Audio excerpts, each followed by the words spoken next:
Hello and welcome to FYI. I'm Gargi Rawat. Today we're talking about lung transplant surgeries on the show. Now, the demand for lung transplant surgeries has increased in the country and around the world due to the COVID pandemic. A double lung transplant surgery, however, is usually advised to patients recovered from coronavirus infection with end-stage lung damage.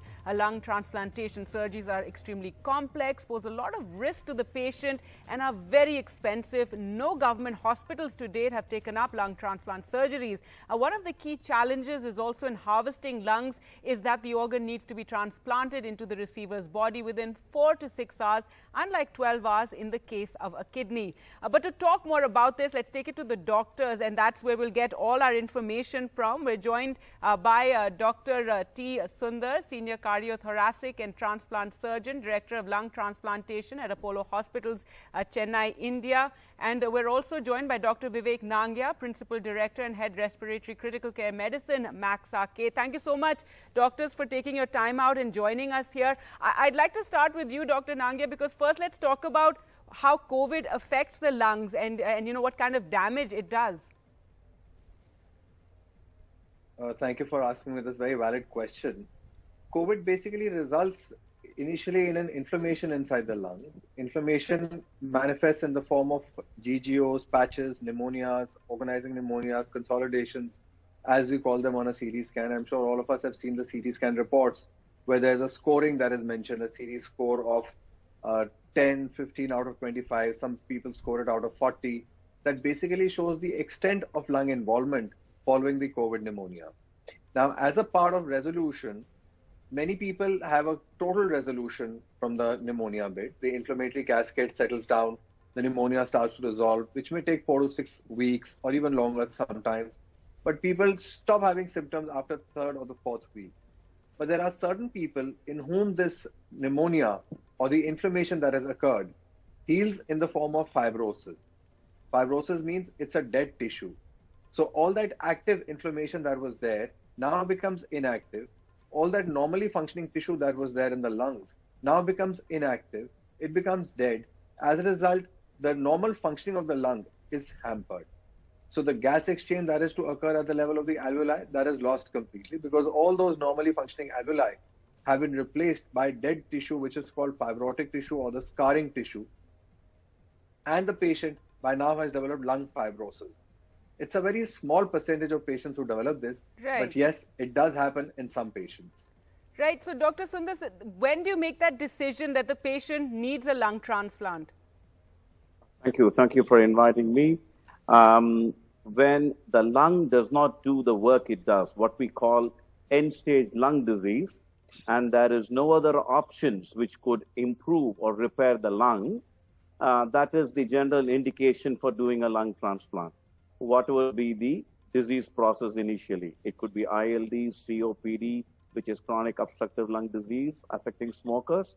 When the lung goes beyond a point of repair and the current medication does not help and there are no other options left, one thinks of a lung transplant. And now, you know, in this last year and a half, we believe lung transplantations have really gone up. If you could tell us a bit about that, what has your experience been? Right. Well, a lung transplant on the whole, in an acute COVID situation, there is only a selected small subgroup of patients who may benefit from a lung transplant. All over the world, looking at the case series published in the medical literature, we've got a small number of probably up to around 50 where lung transplants have been done. Now, in these, the outcomes, we are still not sure because it's still early days. The COVID pandemic, as you will agree, is only 1.5 years old. So we need to see how it pans out at large in future. But in the acute stage, where the patient is acutely ill, I can confirm, at least in the UK transplant service does not take patients on for transplant. Currently, ECMO is a therapy used to help patients whom we cannot manage with ventilation. That is the next escalation. It is used as a bridge to recovery. The hope is to see if the patients recover. Only in some patients who don't recover, and where only lung is the only organ involved, what we call a single organ involvement, Right. all other organs are fine, one may consider a lung transplant. Right, Dr. Sundar, because in the last couple of months, we've really seen increase in people, asking, trying to crowdfund lung transplants. And I want you to talk a bit about that, the challenges. One, of course, organ donation in our country is extremely, negligible, and it's something that we all need to be concerned about, but also the costs involved. True. Lung transplant, among the transplants in the human body, lung transplant is probably one among the most complex ones. And again, the problems are before what we call the preoperative selection of patients, the actual process of doing the operation, and then the postoperative care. Lung differs from the other organ transplants in that lung is the one organ which is exposed to the atmosphere. Think about the heart, the liver, the kidney which are transplanted. They are all well within the body. They have no exposure to the atmosphere.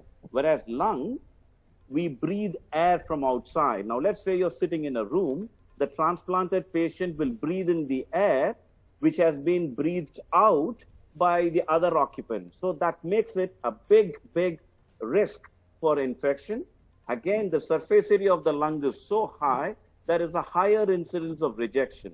So to fine-tune and balance rejection and infection is one of the challenges of lung transplant. And this I'm talking about lung transplants in general. Now, right. In general, for non-COVID diseases like ILD, COPD, and the rest, bronchiectasis or cystic fibrosis, the result lung transplant has been established as an acceptable mode of therapy with good outcomes, i.e. in terms of quantitative and qualitative benefit.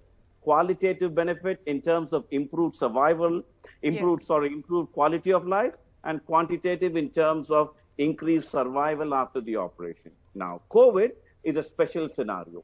In acute COVID, some of the early results of transplants in acute COVID have not been as good as lung transplants done for other conditions.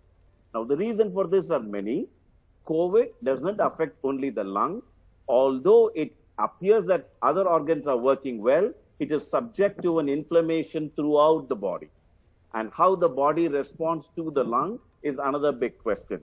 As a result of COVID, there is a lot of what we call adhesions, where the lung gets stuck to the other organs in the chest.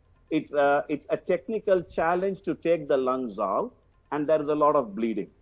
Oftentimes, patients after COVID needing lung transplants are on the ECMO, what we call an ECMO bridge to transplant. Now, for an ECMO to work, ECMO, to put it very simply, is like what a dialysis is for a kidney failure, except the amount of blood flow through the ECMO is 5 to 6 liters per minute compared to 100 ml per minute for a dialysis machine, 100 to 150 ml. So what happens is 5 liters of blood comes out of the ECMO machine, of the body into the machine. Right. When blood comes out of the body, blood tends to clot. If the blood clots, the machine won't work. So we have to give high doses of blood thinners to make sure blood doesn't thin out and it is getting its oxygen outside the body, and the blood is returned back to the body. Right, complex support. We also are joined by Hemlata. Thank you so much, Hemlata, for joining us. She's somebody who's undergone a lung transplant. You didn't require the lung transplant due to COVID, of course, as you told me. But while you were waiting for the organ, for the donation, you did suffer from a COVID illness. If you could tell us about your experience and also how long it took you to get the required, organ donor. Thank you for inviting me, and I'm very pleased to see my doctor, Dr. Sundar, here on screen. Now that I'm unable to move out of the house, I am not able to meet him in person. Well, yes, I was registered for a heart-lung transplant. It's a double organ transplant because I had a condition called pulmonary hypertension, because of which I was unable to go on with my regular life. And I was on the wait for almost 1.5 years. but during the wait, during last August, I got affected with COVID. First, my husband got it, and then in turn, I got affected by COVID. Luckily, it was a mild infection, but still that really put down my health much worse. I had breathing issues, and it further reduced my saturation, and I had severe fatigue, and I was down for almost 15 days, and my nerves also became much weaker. But the problem was like during that time I was not ready for transplant because I had COVID. I was not considered for it. And moreover, because of COVID, we were not getting organs as well. We usually need brain dead patients for organs, which you get only by accidents or something. So since there were lockdowns and so many things, these things reduce the transplant opportunity. Since we have been waiting since 1.5 years, and finally I got it in February by a donor in Jaipur. And Dr. Sundar is my doctor. Well, wonderful to see that, you're doing better and you managed, to get the donation and, and I hope you continue doing so well. But Dr. Nange, I really want to know, why is this north-south divide when it comes to, transplants, and how is it that they all take place, in Chennai and in the south, and people, and I've heard that people there are more open to organ donation, which is something that we don't see so much in the north. Is that correct? I think, yeah, that is correct to some extent, because we don't see as much of lung transplant or lung donation happening so much in the northern part of the country, probably because of awareness, religious beliefs, also because of certain social circumstances. Sometimes even the doctors are not aware. So I guess we have to have a stronger drive happening in the northern part of the country as well, so that we can get more organs here. There's no lack of expertise. It's only lack of, I guess, knowledge and awareness that we need to work upon truly. That's right. Dr. Sundar, it also involves huge costs. As I mentioned earlier, I've seen, a lot of people trying to crowdfund donations to get a lung transplant for their loved ones, either their mother, their husbands, who are, requiring a lung transplant. If you could tell us a bit about that. Yeah. Are you referring to the increased cost in a lung transplant leading on to crowdfunding requests? Yes, there are people who are requiring, for lung transplants for their loved ones who've suffered from COVID, have been in hospital for weeks on end, and now, have no choice but to require a lung transplant. However, the costs are so high. Yeah. But can I just start off by saying that, again, as I said in the first, lung transplant is, or we use the term, may be beneficial only to a selected small group of patients with an acute COVID.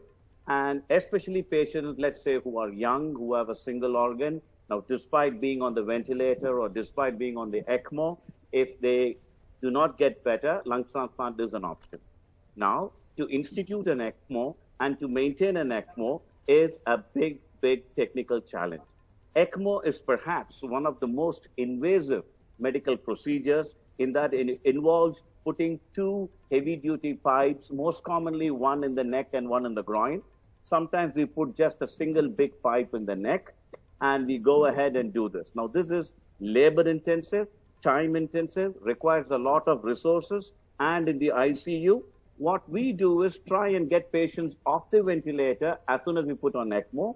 It's not possible in all, so the ventilator costs, the ICU costs, and the ECMO, they gradually all add up and build. In general, to say the cost of a lung transplant in India across the state is roughly around 35 to 40 lakhs. Okay. But when you go on an ECMO with it brings a lot of other requirements, like, for example, a lot of blood may be required, a lot of platelets may be required. So that adds up all the costs. I'm so sorry to interrupt you. We're joined also by Dr. Swaroop Surajpal, cardiac lung thoracic surgeon, joining us from Mumbai. Good to have you on the show, Doctor. We were talking about lung transplants and how the need for them has increased since COVID. If you could share your experience. Right. So obviously, we've seen a lot of bad patients coming down where, as Dr. Sundar has already stated, that once these patients, the lung condition is really bad, the saturations are on the lower side, they may need intubation and they may need to be put on a ventilator. Now, in spite of being on a ventilator, when you've given the maximum that the ventilator can offer, you've done prone positioning, you've given 100% of oxygen, and still the lungs are not picking up. In that case, the next option is to put them on an ECMO. Now, as we've already discussed, the ECMO is like an artificial lung. It is a form of temporary lung support.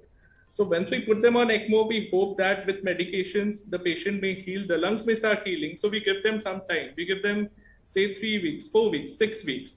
But even at the end of 6 weeks, if we do a repeat scan and we see that there's a lot of fibrosis or there's a lot of structural lung damage, and the physician feels that no, this lung cannot, heal, then the lung transplant comes into picture. Now, obviously, to get an organ is the Achilles heel of a lung transplant in COVID, is what I would say, simply because we do not have enough donors. Now, in Mumbai, we have had patients who's been on the lung transplant list, but unfortunately, we do not have organs. So most of these patients who are in dire need of organs get airlifted to centers in Chennai or Hyderabad or other parts of the India where, there are organs which are easily available. So this has been probably the most difficult phase. And I hope that, through your channel, I would request people to understand that if we could donate an organ, it could really save a lot of lives. Not just lungs, we could use the heart, we could use the liver, we could use the kidneys. So I would actually request people through your channel that if you can, we should go ahead and donate lungs. Do not be afraid of COVID. Do not be afraid of the situation right now. No, absolutely. And at NDTV, we have done, a campaign to raise awareness about organ donation. We'll slip into a short break now and come back with more on this very, very important issue.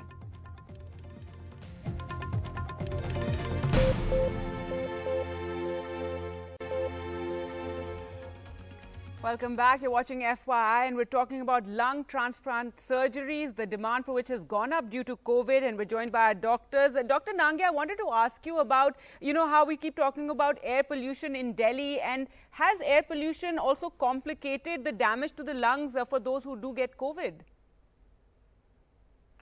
See, there's no rocket science in this actually. We already know that the air pollution does damage the lung to a large extent. There's a constant cascade of inflammation that is triggered off because of the air pollution. On top of that, COVID, number of cases also rises if you have the air pollution levels have been found to be high. So obviously people are also prone to more complications if their lungs are already compromised or malfunctioning because of the air pollution. So definitely there would be some degree of contribution from the air pollution also to the worsening of the lung functions in patients with a COVID infection. Right. Many of our major cities have a very high air pollution levels. Dr. Swaroop, I also wanted to, earlier we were talking about how there are very high costs to lung transplant surgeries, and no government hospitals offer it right now. And so it's a huge challenge for those who require it. Absolutely.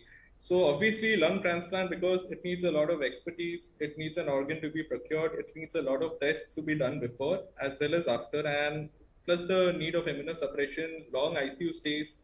These patients are usually in hospital for say a month or so. They would be in the ICU for about 15 days. After lung transplant also, they would need interim ECMO support. Some of these may need dialysis as well.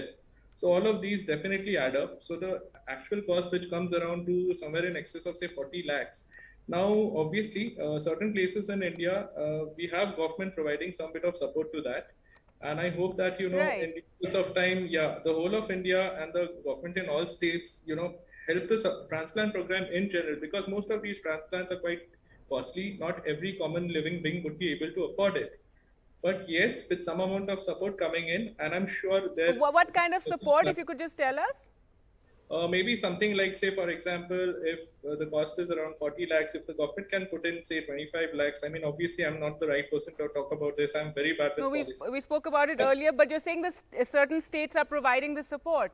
Yes, certain states like maybe down south, Tamil Nadu and all, these are the states which do fund transplant program. An amount of financial support is provided to the recipient if he's below a certain segment or a level. Now, the same could be, expanded to include all of the states in India, and that would definitely benefit the transplant program in a lot of states. Definitely now that more and more people are, requiring these surgeries because of these transplant surgeries because of COVID. I'm running out of time. Hemlata, last word to you. Dr. Swarup was talking about the need for more people to come forward and, be open to organ donation. Yes, very much. It's a dire need situation. Not many people are aware of it right now in India. So the awareness should be spread, and definitely I could tell people that they can live longer with their organs in somebody else's bodies. Even they can live even after dying. It is really necessary because we have people who are really suffering and not able to lead a regular life. It's quite helpful for such people, and lung transplant is, organ donation is one of the noblest causes, I can say. Right. In fact, I had already registered myself also for organ donations.